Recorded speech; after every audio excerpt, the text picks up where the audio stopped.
Welcome to this presentation on Little Bytham, a scale model of this long closed station on the East Coast Main Line in Lincolnshire, the fastest section of the East Coast Main Line on Stoke Bank. Indeed, 80 years ago, Mallard went through here at over 2 miles a minute on her way to establishing the ultimate world speed record for steam.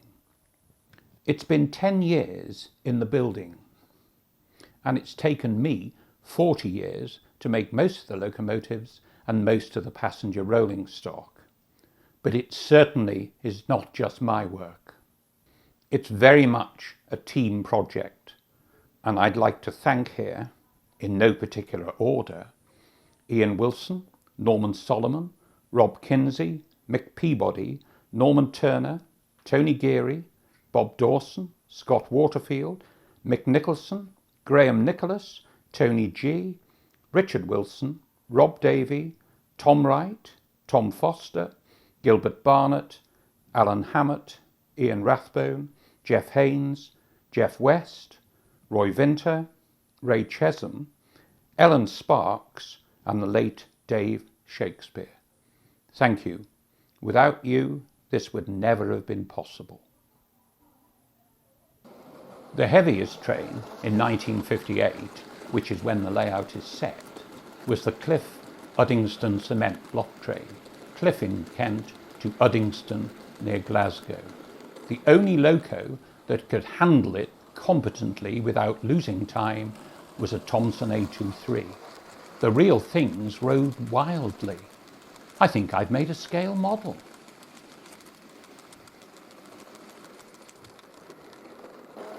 Another Thomson Pacific was the unfortunate rebuild of Gresley's original A1. It became an A11, in fact, the A11. This was built from a Crown Line kit, and the train, a York and Hull combined express, made up mainly of metal kits.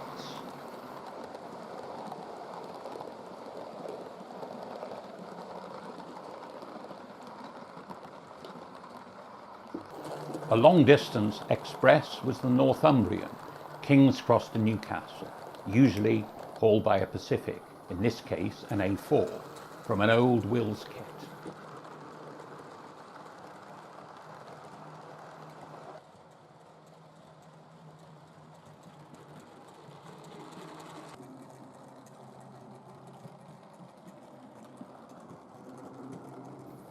Notice the triplet set in this formation from the ex-1938 Flying Scotsman, fitted in BR days with a standing bar.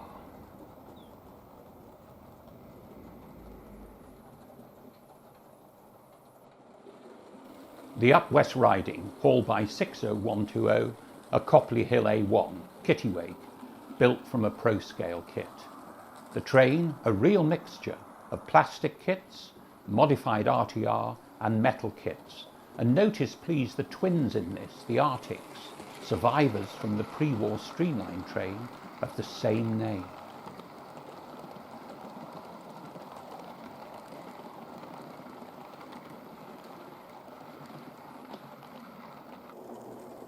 One of the most prestigious trains of all, the Queen of Scots, King's Cross to Glasgow via Leeds. And note my wonderful wife operating the trains. I've mentioned a lot of names, but hers should be at the top of the list. It's hauled by a DJH A1, in this case a Copley Hill one, another Copley Hill one, 60130 Kestrel. What a way to travel. Pure luxury.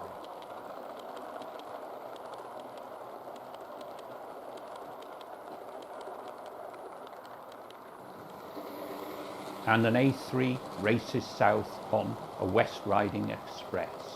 The loco built from a southeastern finecast kit, and the train, like most of the other passenger rakes, a mixture of kit built and modified proprietary.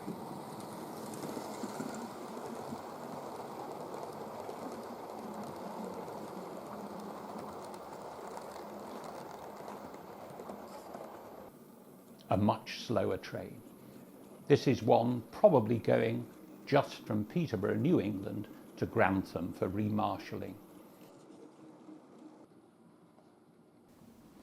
It's trundling along behind an antiquated J11-3, built from a little engine's kit.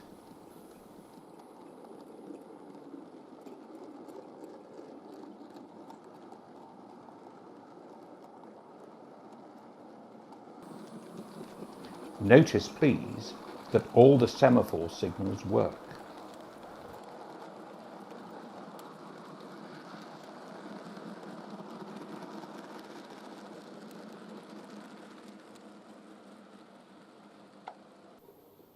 A one-off, another Thomson one-off, the K5, part scratch-built and part Old Will's kit, heads a mixed train. If you hear, by the way, real train noises, that's exactly because they are real train noises in the background. The East Coast Main Line, in fact, is probably only 100 feet away from us here.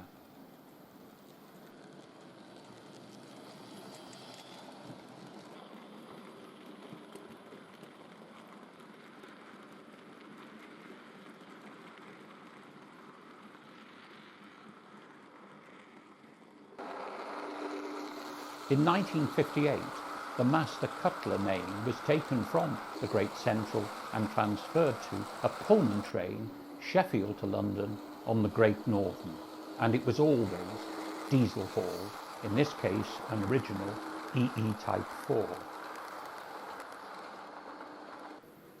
B-16s weren't all that common, however they could be seen from time to time south of Grantham, and here's a PDK kit for a B-16-3, heading fully fitted goods. Many of the goods running through Little Bytham were of this type, long distance, fully fitted express freights, in this case made almost entirely from kits.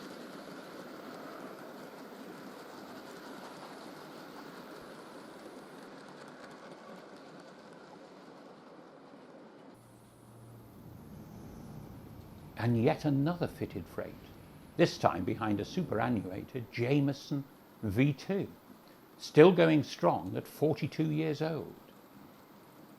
Again, the makeup of the train is mainly kits, built by members of the group who I've described, some modified RTR, but please note the scale length.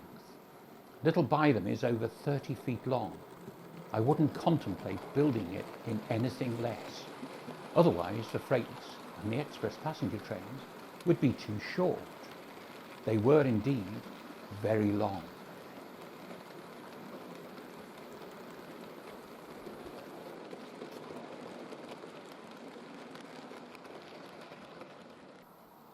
Another prestigious working, the Up Yorkshire Pullman.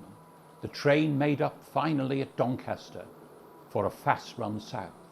In this case, another Copley Hill A1, 60117 Warrasell, or, when I was train spotting, Bois Russell.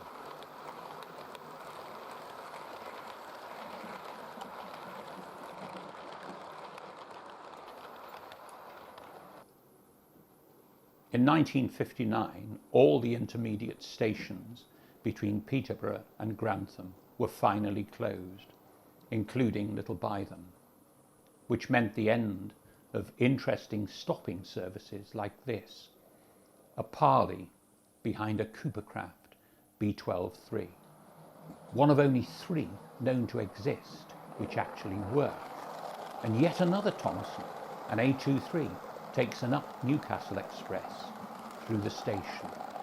In this case, the catering is provided by the ex-1935 Silver Jubilee Streamline trio.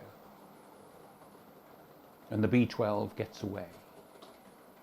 Its next stop, Corby Glen, then Ponton, and finally Grantham. Just a nice little bit of wheel slip. Again, the train is a mixture of kits, with 2 modified Hornby cars in the middle. At the end, we have an Arctic pair. The LNER was very keen on building articulated stock.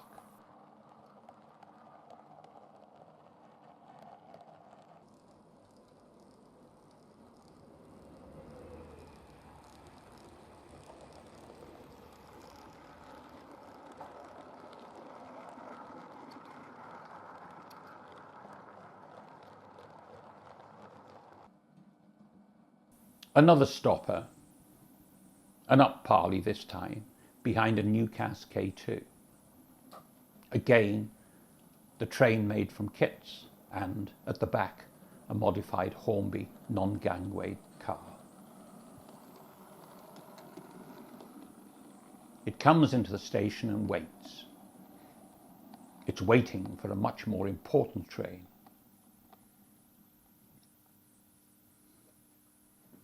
In this case, the up afternoon Talisman, streaking through, behind Streak, 60030, Golden Fleece, made from a Southeastern Finecast kit.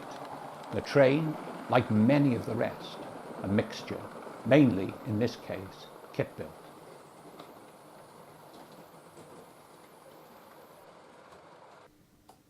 With the Talisman safely out of the way, the K2 gets the road from the up slow to the up fast to follow in its footsteps. Please note the correct board pulled off.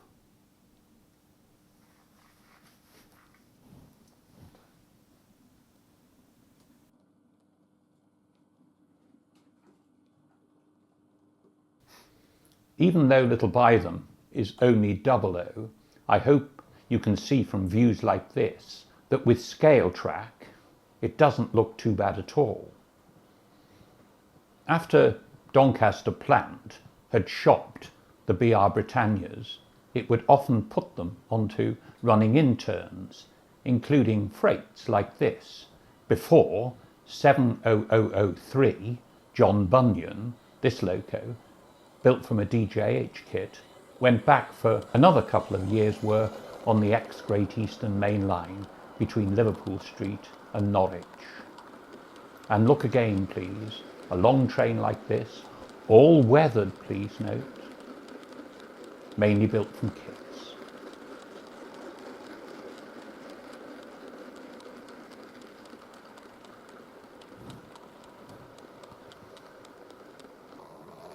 And yet another upstopper behind another K2.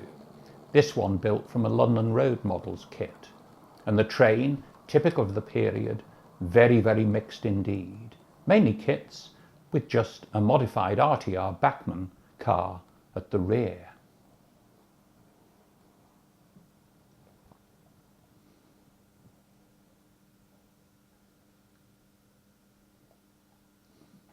After letting its passengers off and taking some on, the K2, which is Nottingham based, gets away.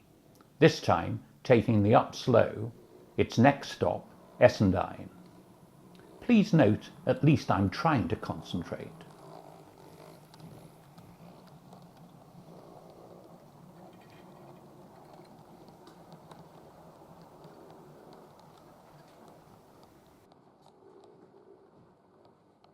The Up Elizabethan, the non-stop, the most famous train in England at the time, maybe even the whole of Europe.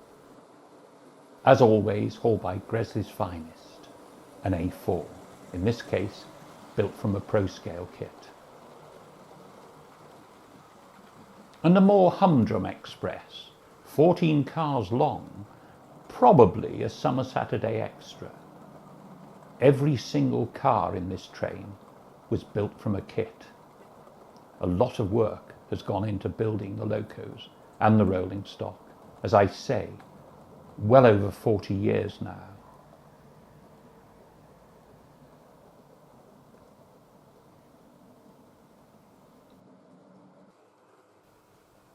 The Down White Rose, this time hauled by a Doncaster A1, 60114 W.P. Allen. Note in its consist the Gresley catering cars, the Mark I equivalents rode so badly.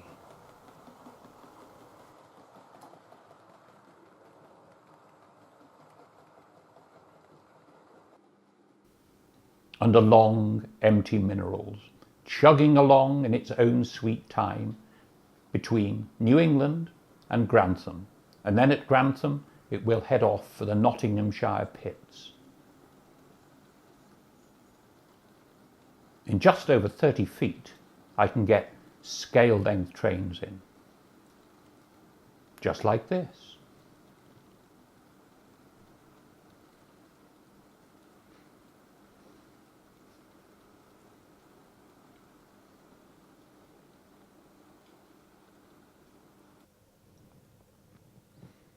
A J6 arrives with a down stopper. The loco, built from one of the latest southeastern finecast ex-Newcast releases. And a short express comes through behind a B1. This has a Bachmann body on a Comet chassis.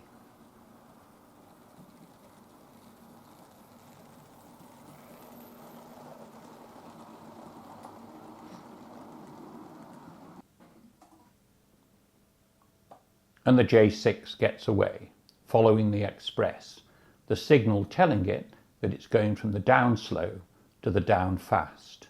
Its next stop, Corby Glen. Those with sharp eyes and intelligent minds, everyone in fact watching this DVD, might note one or two date anomalies in this presentation. I'll let you make up your mind what those are.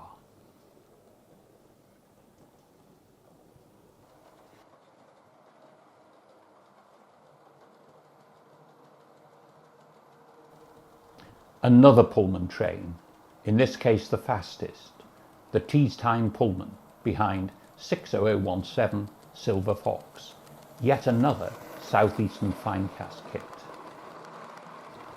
Do you see what I mean about slight date anomalies? And the Flying Scotsman behind a New England A22, 60504 Mons Meg, built from a Crownline kit. This train, mainly made up of modified Bachmann Mark Is.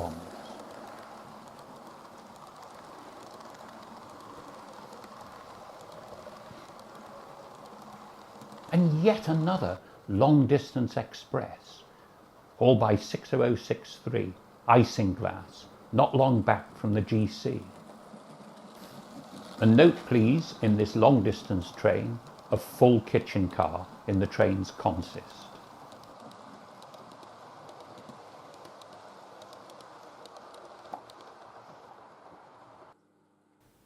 The most humble, even though vital, one might say, service on the East Coast Main Line through Little Bytham at this time was the pick-up goods. It would set off from Grantham in the morning and then take its time at Ponton, Corby Glen, Little Bytham, and then carry on to Essendine, Tallington, and finally to New England. Here it is arriving, ready to do some shunting.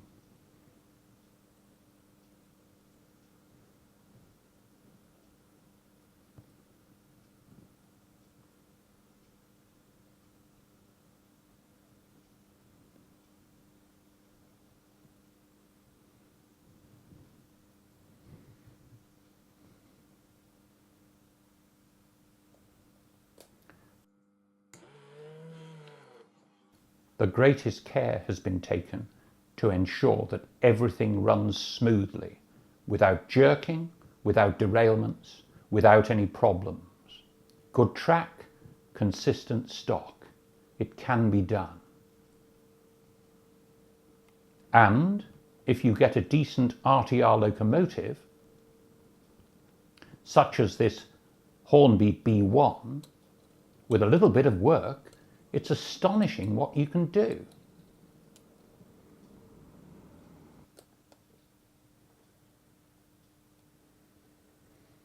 Coupling and uncoupling is undertaken via the Spratt and Winkle system.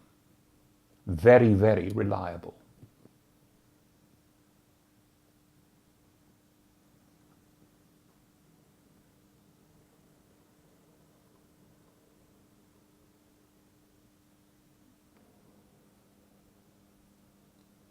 Part of the movements required running round the train. And this is what the B1 is doing right now, having detached 4 vans from the main body of the pickup.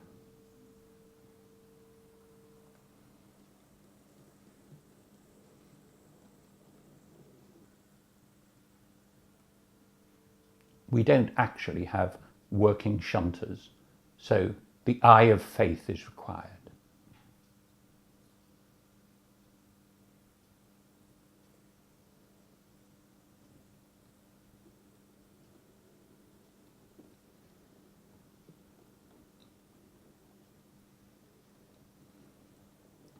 and the B1 deposits the vans. Eventually they'll be moved into the goods shed, maybe even by the horse. There used to be a horse at Little Bytham, though I haven't modelled that. And going back to the B1, chuck away the horrid bogie wheels, lop off the nasty chimney, fit substitutes from markets, and you have an excellent model.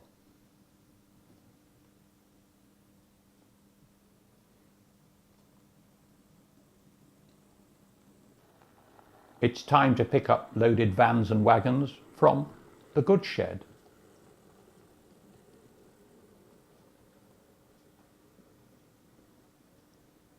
Note again, please, that all vehicles, whether kit-built or modified RTR, have been weathered.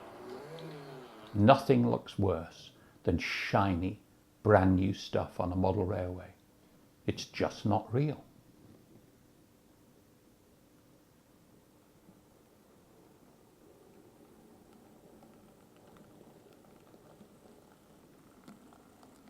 Nothing now remains of the goods yard today. In fact, 4 rather nice houses now occupy the site. And back we go. Smooth running, essential.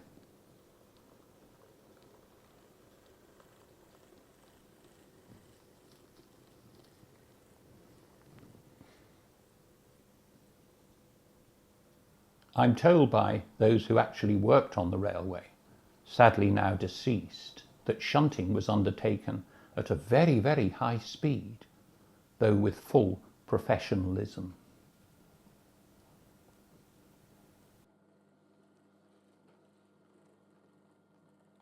We've done our shunting, and away 61175 goes.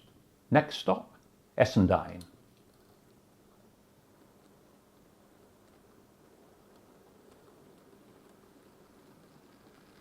Note the lamps, front and rear. Nothing runs on Little Bytham without the correct lamps. A down empty stock train approaches the M&GN girder bridge behind a southeastern finecast K3.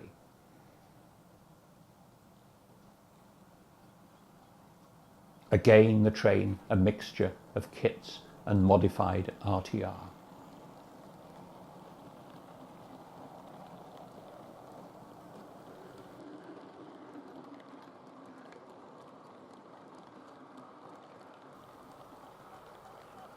And another K3, this time a Bachmann hybrid with a London Road Models Great Northern tender. I wrote about this some little time ago in BRM.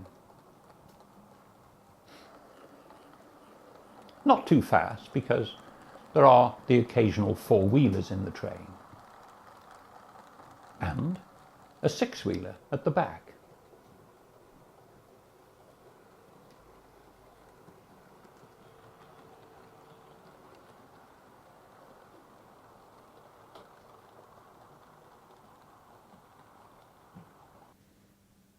And there's another railway at Little Bytham, one that closed completely at the end of February 1959.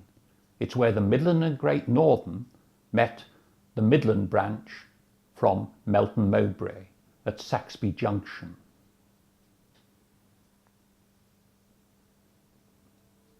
You remember those black and white days, and here we have the Leicester from that time, behind a PDK B12. With the Great Eastern, or ex-Great Eastern, buffet car at the front, the only catering car on the M&GN in BR days.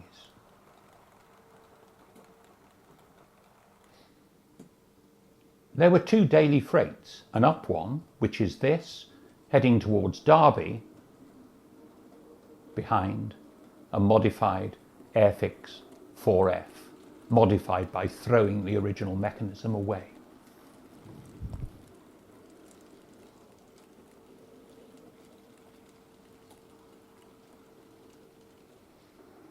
And the modified Bachmann Flying Pig takes a normal Nottingham King's Lynn stopper.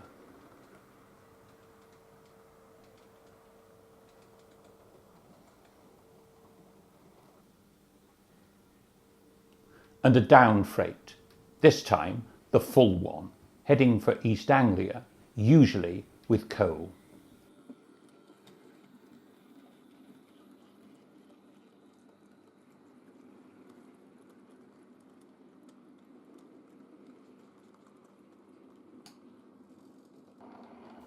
A modified Bachmann 4F takes the returning Kings Lynn to Nottingham stopper 3-set.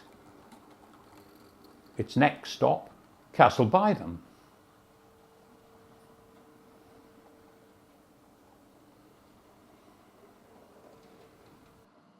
And a real period piece from the early 50s, a London Road Models D3. Heads towards Bourne, its next stop. Its final destination on this day, Spalding probably. And I mentioned modifying old Airfix 4Fs. Having chucked away the rotten tender drive mechanism, I then install a Southeastern Finecast or a Comet chassis with a decent motor gearbox combination. This is the down goods, the fulls, yet again.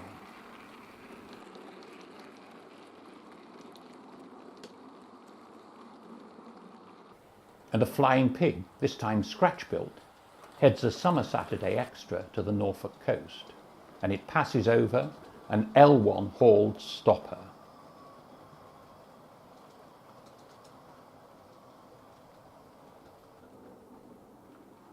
And yet another modified 4F from the Airfix stable. And the carriages, old BSL kits from years and years ago.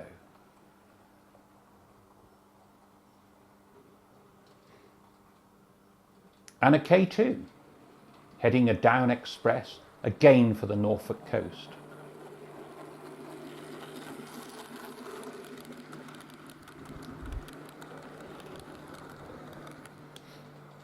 Fast fish trains, fully fitted, that's alliterative, isn't it, if I can say it, head south as our final M&GN train appears behind a Millholm Midland 2P. And the fish train races through Little Bytham behind yet another V2, yet another Jameson V2. And note the swingers on the end, attached maybe at Arbroath rather than splitting the train. The down morning Talisman makes its rapid way northwards. Behind an A4, 60034 Lord Farringdon. And the train, modified Bachmann Mark 1s, splendid vehicles at source. And just for a change, a very, very short train, hauled by a K1, a DMR K1, and note the tractors please, from the factory at Essendine, made by Alice Chalmers.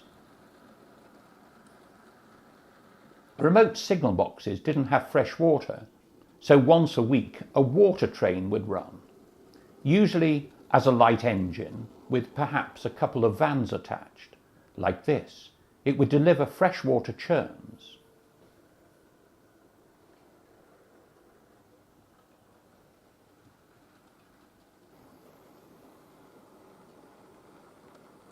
Two rather slow trains, the one on the right heading north, empty minerals going back to the pits to be filled. The one on the left, behind a very, very old Case 04, full of coal. And the 047, heading the empties, is built from a little engines kit.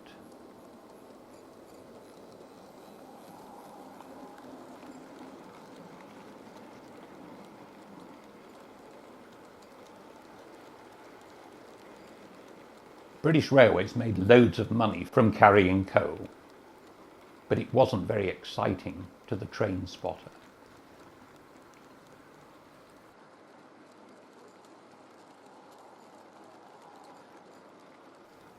However, trains like this were essential.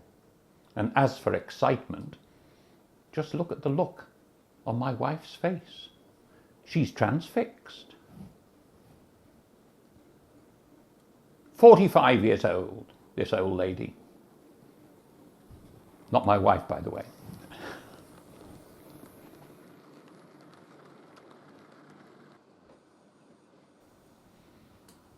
And a mixed unfitted freight, hauled by a modified Hellion 02, an 023 changed into an 022. I'm rather proud of this train because I've actually made some of the wagons in it. A rare thing for me, but to me, a much more interesting train. A Down Express, a long train going long distances, this time hauled by yet another Wills A3, Doncaster, with small wing deflectors. And it is again the Northumbrian, complete with that triplet.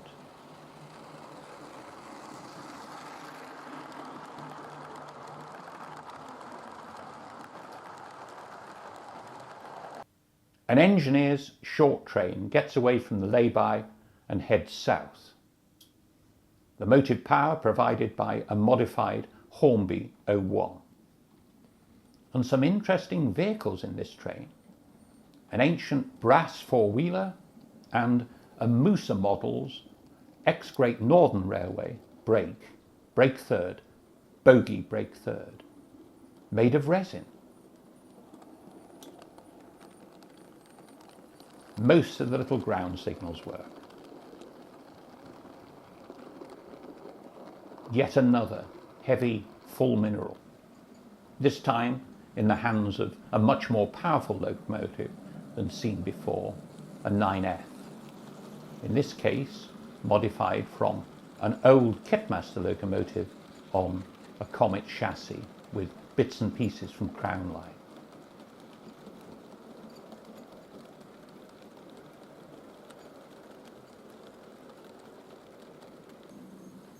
Again, the train made mainly from kits with a few modified RTR items,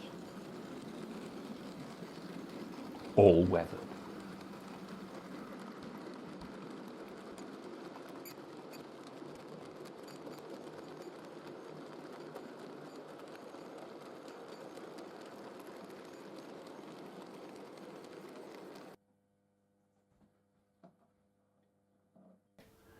And another shortish train, this time leaving the down-south lay-by behind a PDK 024 X 021.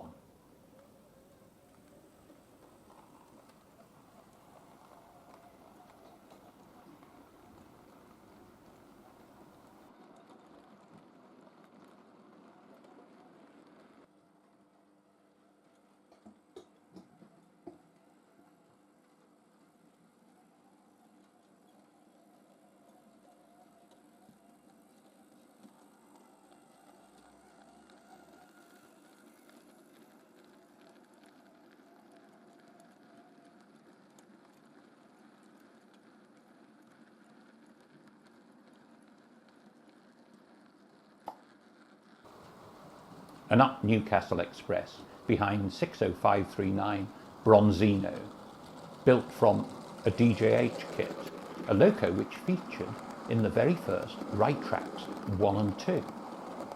And, as typical with Newcastle trains of this period, the catering is provided by a triplet set, in this case made from Comet kits.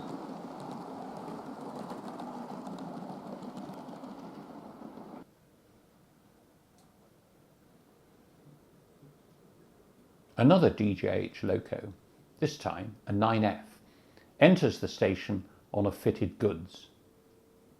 But it has to wait, and we'll see why in a moment. Just for a short summer season in 1958, DMUs actually worked a Peterborough to Lincoln train and back along the East Coast Main Line. In this case, it's a modified Bachmann Derby lightweight unit, a beautiful runner. When fruit and veg, which is what East Anglia is famous for, was being shipped out, Very often, when there were lots of it, vans full of the stuff would be attached to shorter trains. Passenger trains would take precedence over goods trains, so now that the DMU is safely out of the way, the 9F gets the road from the up slow to the up fast, and with the regulator nice and open, it gets away with its heavy train. Notice once again, please, the working semaphores. Essential.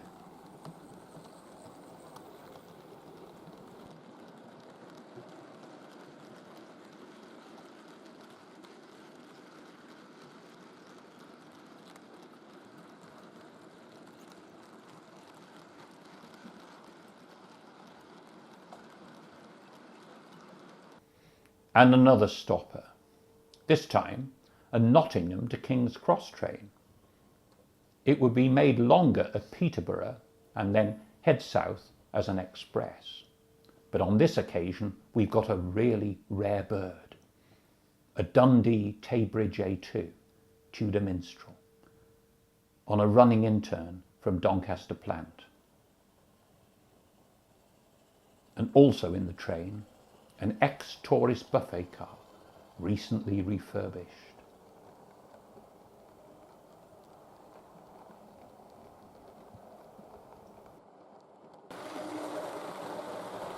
How about this? Two streaks passing each other. Kingfisher heads south with the Lizzie, and Mallard, no less than Mallard, takes the down Northumbria. Those were the days.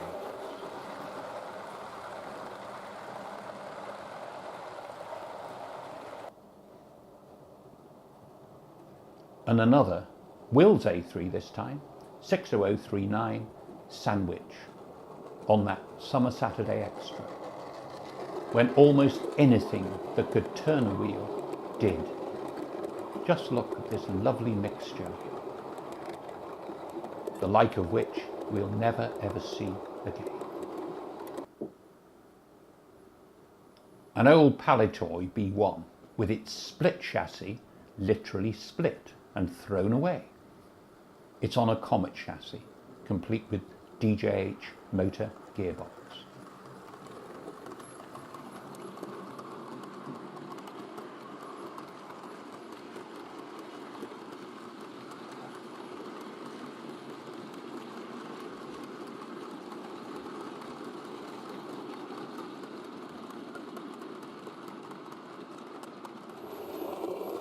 Yet another DJH A1, this time 60121 Silurian from York.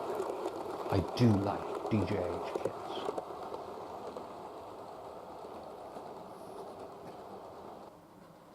And would you believe, another DJH A1 in the form of 60136 Alcazar, heading north on a long distance, long express. Going very well. It's climbing at 1 in 200. This train is 13 cars long.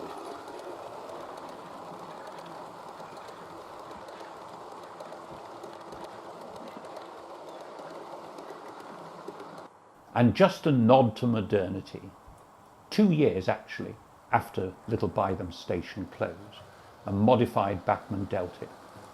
I love it. It's my train set, so I'll run it.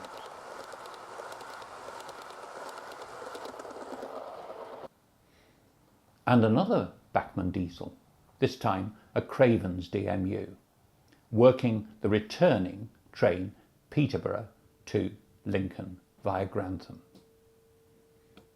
The main line, the down main board clears, and we'll see why. Yet another modified Bachmann diesel, an English electric Type 4, heads the down Flying Scotsman. In 1958, for some of the time they had this train, but they weren't very good on it. Note please, the third with ladies' retiring room. How civilised. With the Scotsman safely been and gone, the Cravens gets the road from the down slow to the down fast. If I had DCC, which actually I loathe, the lights would be on all the time, but I live with them not being on when the unit is stationary. A lovely runner.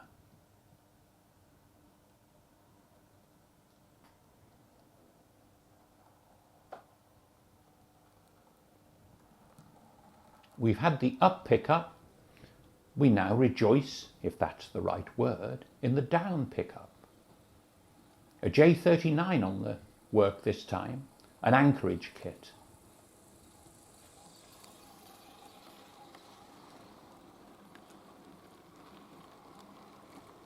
It sets back into the down north lay-by. And note again, please, those little working ground dollies. And also note the pad between the wheels of the brake van. This runs along and keeps the track clean. There are 4 vans on each of the main running roads, and they do keep the track clean. Very useful.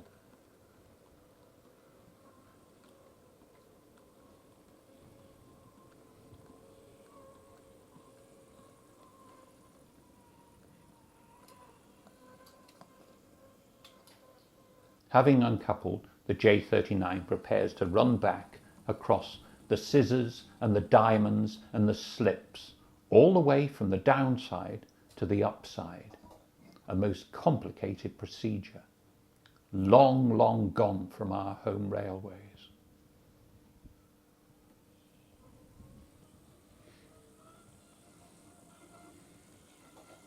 It's picking up what one might believe are cattle vans, and that's what they are. But they didn't actually run with cattle, not in this part of the world. Fruit and vegetables from the adjacent farms were loaded onto them. I hope after the wagons had been thoroughly cleaned. Who knows, perhaps it added to the flavour.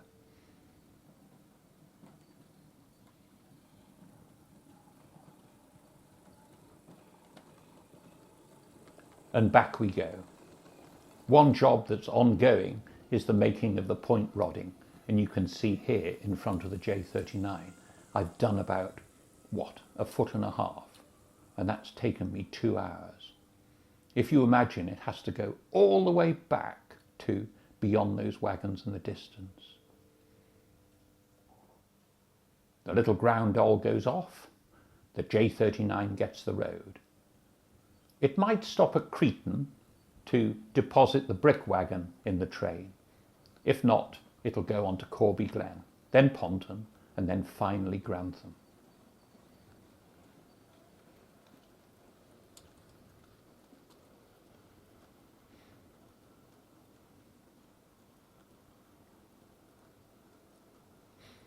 When the baby Deltics were introduced to the Great Northern Suburban Services, they were rather a flop and kept breaking down.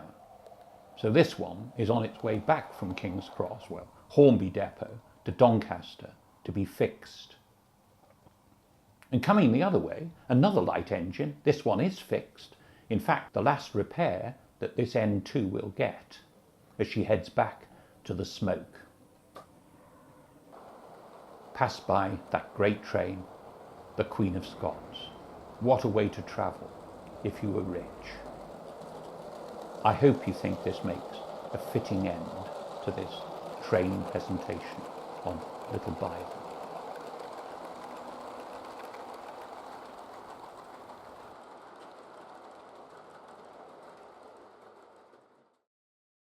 These 3 buildings, the Willoughby Arms on the left, the booking office on the right, and the station master's house just in the middle distance to the right, are the only buildings that survive from railway use.